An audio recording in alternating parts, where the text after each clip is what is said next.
जय हिंद दोस्तों। एक बहुत पुरानी कहावत है कि सावन के अंधे को सब हरा ही हरा दिखता है।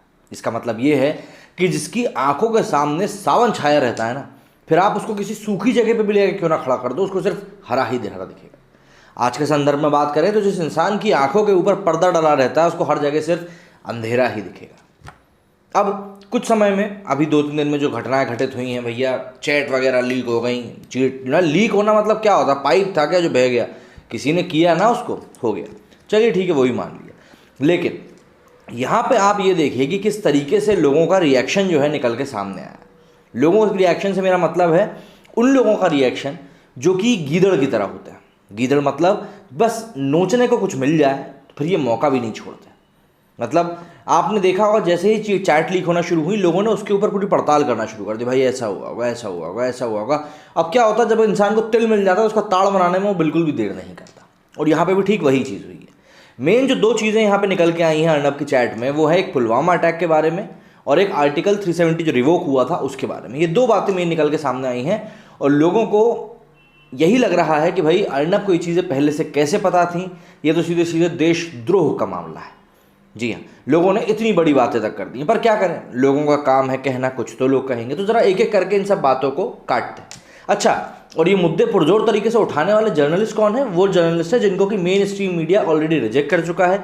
लोग जिनको सुनना पसंद नहीं करते हैं, जिनकी शक्ल तक देखना कई केसेस में लोग पसंद नहीं करते, पर क्योंकि उनके कंधों के सहारे वो चैनल टिका हुआ है, उनकी बेवकूफ़ियों के सहारे वो चैनल चल रहे हैं, सिर्फ इसीलिए लोग उनको झेलते हैं, क्योंकि लोगों के पास ऑप्शन नहीं है। और चैनल वाले जानते हैं कि अगर अब हमने किसी दूसरी विचारधारा वाले पत्रकार को एडिटर इन चीफ बनाया तो हमारे साथ समस्या हो सकती है। इसीलिए कुछ ही ऐसे जर्नलिस्ट हैं जो अभी भी जल रहे हैं, भुन रहे हैं। क्योंकि बार्क रिपोर्ट के बाद जो टीआरपी स्कैम सामने आया, उसमें जिस तरह से पूरी कहानियां गढ़ी गई, जिस तरीके से एफआईआर की कॉपी में एक दूसरी न्यूज़ एजेंसी का नाम था जबकि दूसरी का बताया गया, तो इन सब चीज़ों से एक चीज़ तो जाहिर हो चुकी थी कि भाई यहाँ पे कुछ नहीं बल्कि बहुत कुछ फिशी है। और फिर लगातार जिस तरीके से चैनल्स को नोटिस गए, लेकिन उंगली उठाई गई सिर्फ रिपब्लिक के खिलाफ, उससे एक चीज़ समझ में आती कि भाई कुछ लोग बैठे हुए हैं सत्ता में जिनको कि घृणा है कि भाई किसी भी तरीके से रिपब्लिक या फिर अर्नब गोस्वामी आगे ना बढ़ जाए, या जिस तरीके से बर्ताव हुआ बाकी लोगों के खिलाफ, उससे भी ये चीज़ काफ़ी हद तक क्लियर होती है। तो मेन चीज़ यहाँ पे ये है कि लोगों को जो दिक्कत सामने आ रही है वो ये कि भैया पुलवामा अटैक के बारे में। पहली बात तो देखिए, पुलवामा अटैक हमारे देश के मतलब जो जवान शहीद हुए थे, इससे बुरा कुछ हो नहीं सकता था उस दौर में। लेकिन अगर आप लोगों को याद हो तो मैं आपको बता दूं कि उस समय भी हमारे देश के कई ऐसे बेहुदा राजनेता थे जिन्होंने उस हमले के ऊपर तक सवाल उठाया था कि ये हमला आखिर कहीं भारत ने ही तो नहीं करा दिया। ये तक बोलने से पीछे नहीं हटे थे ये लोग। इस कदर गंदी राजनीति ये लोग खेलते हैं। मतलब बोटी नोचने वाली जो हरकतें होती है ना, वो हरकतें हमारे राजनेता करते हैं। इनसे आप किस सच्चाई की उम्मीद कर सकते हैं जब इन्होंने इस चीज़ को तक नहीं छोड़ा? हद ये होती। चलिए ठीक है, कोई बात नहीं, इसके बारे में भी थोड़ी देर बाद अपन बात करेंगे। दूसरी चीज़, जब ये बातें हो रही थीं तब भारत में शायद ही कोई ऐसा व्यक्ति होगा जो ये ना कह रहा हो कि इस बार कुछ बड़ा होने वाला है। मुझे नहीं लगता ऐसा कोई भी व्यक्ति था जो ये नहीं सोच रहा था कि इस बार कुछ बड़ा होने वाला है, क्योंकि इसके पहले उरी के बाद जो चीज़ हुई थी वो पूरे भारत ने देखी थी। तो ऐसे में जब इतना बड़ा हमला हुआ तो उसके बाद सीधी सी बात है, लोगों के जहन में एक बात थी कि इस बार भारत की सरकार चुप नहीं बैठे, क्योंकि भारत की सरकार इस बार बदली हुई थी, पहले की सरकारों की तरह नहीं थी जो सिर्फ निंदा को हाथ जोड़ के एक्सेप्ट कर लिया करते थे और शांति से अपने काम में जुट जाते थे कि ठीक है हम आपको अभी सबूत पेश करेंगे। तो इसीलिए हाथ जोड़ के तो यहाँ पे कोई बैठा नहीं था। और सबसे बड़ी बात, हाथ जोड़ के बैठने का सवाल इसलिए भी नहीं था क्योंकि भाई जो कुत्ते की दुम होती है ना, वो टेढ़ी की टेढ़ी होती है। आप उसको कितना ही समझा लो, कितना ही पुचकार लो, वो हमेशा कुत्ते की दुम की तरह टेढ़ी ही रहेगी। तो इसीलिए ऐसे में इंसान को सबक सिखाना ज़रूरी होता है, क्योंकि चाहे दुम तेरी टेढ़ी रहे पर तू दूर रहे। तो इसीलिए पूरे भारत को कहीं ना कहीं अंदेशा था कि भाई अटैक कुछ ना कुछ होगा। और सिर्फ ये मैं नहीं कह रहा हूँ, आप अगर खुद सोचोगे तो आपके आसपास के क्या ऐसे लोग नहीं थे जिन्होंने ये बात बोली होगी? आप उस टाइम के न्यूज़ नेटवर्क से उठा के देख लीजिए, हर जगह पे यही डिबेट चल रही थी कि कितना बड़ा एक्शन लिया जाएगा। ये नहीं बात हो रही थी एक्शन लिया जाएगा या नहीं लिया जाएगा, बातें ये चल रही थी कि कितना बड़ा मैग्नीट्यूड में कितना बड़ा होगा वो एक्शन। कई न्यूज़ चैनल्स तो इस बारे में पूरी पत्रकारिता को मतलब पीछे छोड़कर बिल्कुल पूरी पड़ताल में घुस गए थे कि क्या क्या ऑप्शंस हैं हमारे पास। सर्जिकल स्ट्राइक पहले से पाकिस्तान को पता होगा, air strike is going to be an option. इस तरह की बातें चल रही थी। तो ऐसा तो है नहीं किसी के जहन में ये बात थी नहीं, लेकिन नहीं, क्योंकि यहाँ पे हमें चैट लीक पकड़ में आ गई है और एक ऐसे इंसान की वो चैट्स हैं जिसको कि हमें ज़मीन पे गिराना, क्योंकि उसको ज़मीन पे गिराएंगे तभी तो बाकी गीदड़ उड़ के खड़े होंगे ना। तो इसीलिए एक चैट लीक मिल गई है, अब इसके ऊपर चढ़ जाओ, क्योंकि अभी नहीं चढ़े तो भैया ये हमको फिर मारेगा। चलिए ठीक है, कोई बात नहीं, किया होगा ऐसा। इसके अलावा आर्टिकल 370 की बात, तो आर्टिकल 370 रिवोक होने की जो बात थी, भाई देखिए ऐसा है, पत्रकारिता अपने आप में खोजबीन करने वाली बात भी है। तो ऐसे में जो ये चुनावी गलियारे होते हैं ना, जब ऐसी कोई चीज़ होने वाली रहती है डिमोनेटाइजेशन को छोड़कर, तो हवाएं थोड़ी सी रुख बदल लेती। तो ऐसे में अगर आप एक अच्छे पत्रकार हो जिसको पत्रकारिता के सही तरीके आते हैं और आप इन चीज़ों को शुरुआत में ही पता लगाने में विफल हो जाते हो, तो आपकी पत्रकारिता पे थू है। तो ऐसे में इस तरह की बातों का बाहर आना कोई इतनी बड़ी बात नहीं है कि भैया आपने कोई विश्वासघात कर दिया, कोई इतनी बड़ी बात नहीं है।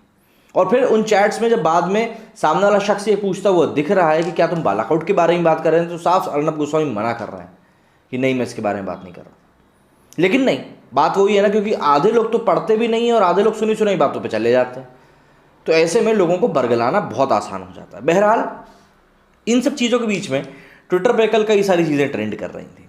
उन ट्रेंड्स के बीच में मुझको जो नाम दिख रहे थे वो नाम थोड़े से चौंकाने वाले थे। तो मैंने ज़रा उनको खोल खोल के देखा, तो भाई इतने सारे पाकिस्तानी थे जो ट्वीट करने में लगे हुए थे, इतने सारे पाकिस्तानी थे कि पूछिए मत। तो जाहिर सी बात है, जब पाकिस्तानी लोग इतना ज़्यादा ट्वीट कर रहे हैं तो फिर बॉट भी उनके लगे ही होंगे उस काम में। क्योंकि देखिए, रह सहकर कई सारी ऐसी डॉक्यूमेंट्रीज़ हैं जो आप इंटरनेट पे यूट्यूब पे फाइंड कर सकते हैं, जिसमें कि आपको मिल जाएंगे ऐसे लोग कहते हुए कि हाँ, हम लोग यहाँ पाकिस्तान में बैठकर इंडिया में ट्विटर पे ट्रेंड चीज़ें कराते हैं सिर्फ पॉलिटिकल गेन के लिए। क्योंकि देखिए, ये कोई छोटी मोटी पिक्चर नहीं, बहुत बड़ी पिक्चर रहती है। और भारत के लोग होते बेवकूफ़, इनको बस दिखता है कि हाँ भाई गंगा बह रही है, हाथ धो लो, बस। इनको दिख गया कि अरे अर्नब को नोचने के लिए कुत्ते हैं, चलो अपन भी को नोचेंगे। ये चीज़ें चलती हैं, इसके अलावा और कुछ भी नहीं चलती। और इसीलिए बिना ये सोचे समझे, बिना कोई फैक्ट चेक किए सीधे सीधे बात आगे बढ़ा देते हैं और ये भी नहीं सोचते कि उस वक्त ये लोग खुद क्या सोच रहे हैं।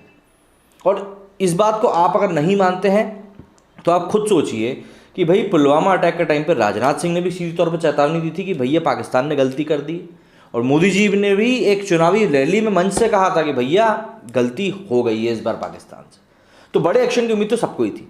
चलिए ठीक है, अब आपको ये चीज़ बताते हैं कि भैया किस तरीके से आपने ये सिद्ध कर दिया कि हाँ भाई आप पाकिस्तान के हाथों की कठपुतली बन के बैठे हुए हो और जैसा वो कहेंगे वैसा वैसा ही आप खेलने वाले हो। क्योंकि भाई जब बात आती है तो फिर दूर तक जाती है।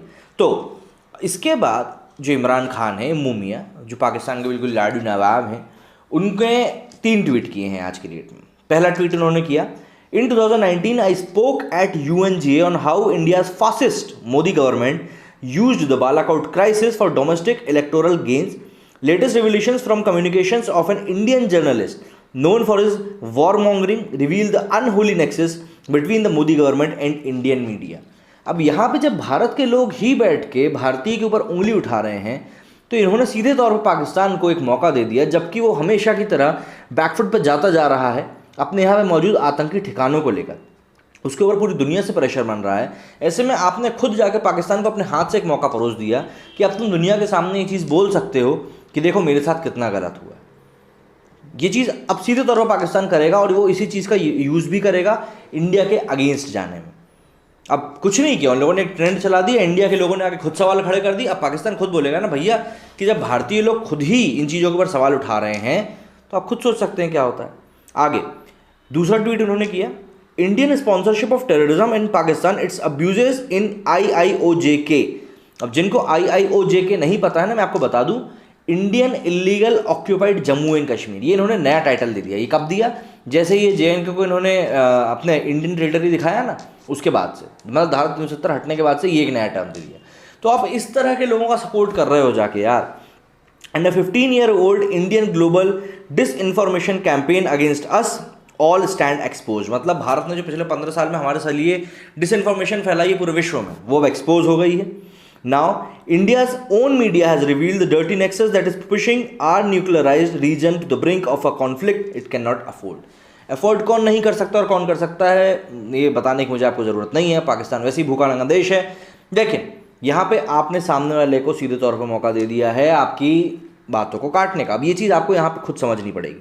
आई want to reiterate that my government will continue to expose India's belligerent design towards Pakistan and Modi's government. यहाँ पे एक बात गौर करने वाली है कि इमरान खान कह रहे हैं हम लोग लगातार इंडिया की चीज़ों को एक्सपोज करते रहेंगे। तो क्या ये एक इशारा नहीं है कि भैया इसमें किस तरीके से इमरान खान का हाथ था बहुत बड़ा, जो ये पूरी चीज़ें निकल के सामने आई? सीधे तौर पे बात कहनी चाहिए, इसीलिए सीधे तौर पे कह रहा हूँ। जिसको समझ में आ जाए ठीक है, जिसको नहीं समझ में आए आप आंखें बंद करे हुए वैसे ठीक थे।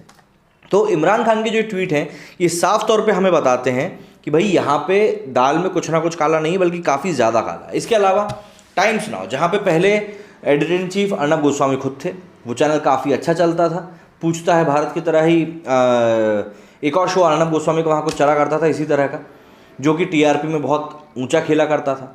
अब वही लोग अर्नब गोस्वामी की टैक्टिक्स के ऊपर सवाल उठा रहे हैं। तो भाई मुझे आप एक ही बात बताइए कि क्या अर्नब गोस्वामी जब आपके शो में काम किया करते थे तब भी वो वही टैक्टिक इस्तेमाल किया करते थे गलत तरीके से? तभी आपका शो नंबर 1 पे था? नहीं ना, वो कुछ सही काम किया करते थे, इसीलिए आप लोगों ने उनको अपने शो पे रखा हुआ था। नहीं तो आप क्यों उनको एडिटर इन चीफ बना के रखते? जाहिर सी बात है। लेकिन बात वही हो जाती है ना कि एक बार किसी को कुछ बोटी दिख जाए नोचने के लिए, उसके बाद तो वो किसी को नहीं छोड़ता। वहीं आम आदमी पार्टी बोल रही है भैया कि ये लोग जो हैं ये तो राजनीतिकरण करते हैं हर चीज़ का। राजनीतिकरण आम आदमी पार्टी नहीं करती क्या? और कितना ज़्यादा करती है, ये चीज़ तो बोलने की ज़रूरत ही नहीं है। राहुल गांधी सीधे तौर पे कहना है कि मोदी जी तो भैया लाशों के ऊपर राजनीति करते हैं। क्या चीज़ें आप बोल रहे हो, किस व्यक्ति के बारे में बोल रहे हो, किस तरीके से बोल रहे हो, किन शब्दों का आप इस्तेमाल कर रहे हो? क्या खुद आप सोचते हो कि नहीं सोचते? और सबसे बड़ी बात, पाकिस्तान ने डॉजियर सबमिट किया था, उसमें राहुल गांधी के ट्वीट्स को मेंशन किया गया था। आप उससे मैग्नीट्यूड समझ सकते हो कि भैया कितना ज़्यादा हमारे यहाँ के राजनेता खुद यहाँ बैठ के पाकिस्तान की मदद कर रहे हैं। लेकिन नहीं, लोगों को ये चीज़ें नहीं दिखेंगी क्योंकि लोग अपनी आंखों पे पर्दा डाल के बैठे रहते हैं। बहरहाल उम्मीद करता हूँ जो बात मैं आपको समझाना चाहता था आप समझ गए होंगे। मेरे इस वीडियो में फिलहाल इतना ही। जय हिंद, जय भारत।